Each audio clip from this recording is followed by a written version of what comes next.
And foreign ministers from the Arab League, they're meeting in Jeddah today. They're going to be talking about possibly appointing a replacement for Kofi Annan. Kofi Annan, of course, the international envoy for Syria, who resigns. His very last day will be the very end of August. Plus, they're going to be talking about the UN observer mission to Syria, because the mandate for that is due to run out in just a week's time.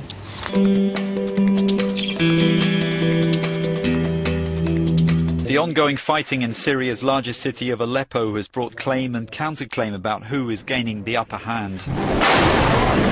These pictures are believed to show army tanks shelling buildings in the south of the city. Syrian state television broadcast these images and claimed government forces had inflicted heavy losses on rebels in Aleppo and elsewhere. The report said Syrian forces had ousted the rebels from the important Salahuddin district, from where opponents of the regime said they'd made a tactical withdrawal last week. But rebels have taken journalists into the area and say the opposition Free Syria army continues to operate despite the presence of snipers and regular pounding from heavy artillery. These pictures showing apparent scenes of chaos in a hospital are said to be from Deraa. They're a reminder that the conflict is still raging in other Syrian cities. Human Rights Watch has reminded both sides to avoid targeting civilians. The Arab League is conferring today about Syria. Ministers are convening in Jeddah to discuss a new envoy in the wake of Kofi Annan's resignation. Opposition activists report more than 100 people killed across Syria on Saturday and at least 30 killed thus far today. One opposition group tells CNN that pro-regime forces in the battered city of Homs have executed 10 young men after rounding up hundreds.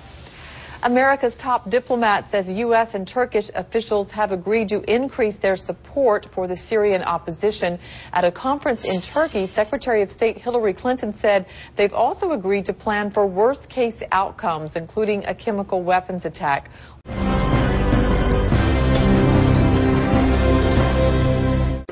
After the meeting, Clinton reiterated that the United States and Turkey will work together to topple President Bashar al-Assad.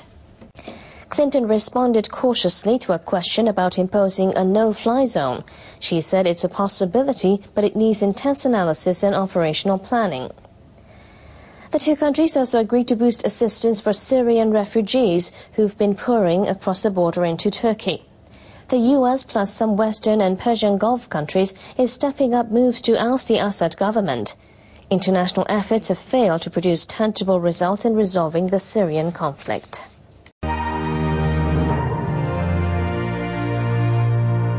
We invite an end to this humanitarian tragedy in Syria. Events in Aleppo, the recent air attacks, are creating a massacre, a historic massacre in this town, and the international community must take steps to prevent this, and this is what we've been discussing with Secretary Clinton.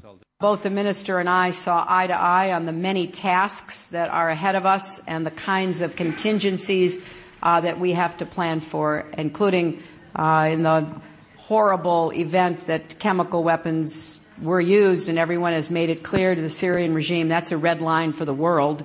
What would that mean in terms of response and humanitarian and medical emergency assistance, and of course what needs to be done to secure those stocks from ever being used or from falling into the wrong hands. Clinton was asked if the use of no-fly zones in rebel-held territory was an option. She didn't rule it out, but said the working group would have to give it greater in-depth analysis.